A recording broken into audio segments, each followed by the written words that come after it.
In the end, 5 riders were brave enough.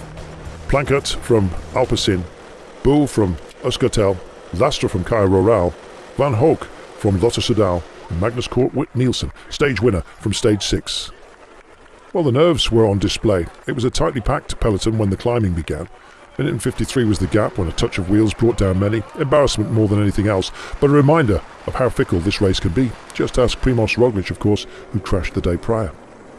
Old Christian Eiking, wearing the leader's jersey, and the duty of protecting it, falling on Intermarché Wanty, but Roglic never that far behind.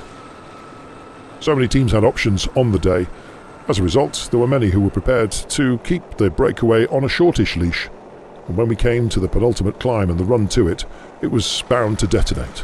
But the man pulling the pin, favourite amongst them, had to be Magnus Cort Nielsen. Away he went, and with 16 kilometres to go, he was aiming for the last peak before the descent that would take us up to the wall. If he'd held a margin of around 3/4 of a minute by the time he reached that 7.5, 8 kilometres to go, he may have had a chance. Bike Exchange wanted to get Michael Matthews in the frame. Movistar were doing a lot of work as well, thinking about good positions for Enric Mas and Miguel Angel Lopez. First roll of the dice from a depleted peloton came from David de la Cruz from UAE Team Emirates. He's starting the day with quite a deficit, running in 13th place, and wanted to find some time. Well, time was running out, not only for him and this push, but for those up ahead as well. Caruso just stealing some mountains points on that Category 2 test to increase his lead in the King of the Mountains competition. But with 4.1 kilometres to go, it was a half-minute gap. Could Magnus Cort Nielsen make it? Egan Bernal was brought to the front. It was strong riding yet again from his teammate, Dylan van Baal. 15 seconds then, heading for the Flamme Rouge, but Magnus Cort knew that the ramps were up ahead. This desperate wall that had been raced 3 times before, a huge challenge.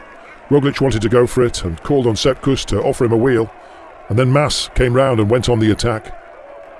Magnus Cort up ahead, and it was to be Mas versus Roglic ultimately, with Jack Haig also playing a role. Past Magnus Cort they sailed, within sight of the line, and the final test was to prove to be a huge one. Some gaps were opened up, but in the end it was Roglic that gapped the entire field, driving away from Mas to give himself a stage win, another in this race, and indeed a gap enhanced, of course, by the bonuses.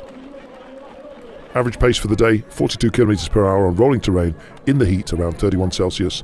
It was tough. Roglic took the stage ahead of Mas, Miguel Angel Lopez making it 2 Movistar riders on the day's podium, and the man weaving at the back there, in the pink, Magnus Cort Nielsen. His dreams shattered at the very last within sight of the line. Surely a combativity award for him, but surely he would have hoped for more. Roglic congratulated by Mas. It looks like this is a battle between those two and Miguel Angel Lopez. They the 1, 2, 3 on this punishing test. Bernal finishing 9th at 11 seconds, and old Christian Eiking maintaining the lead overall.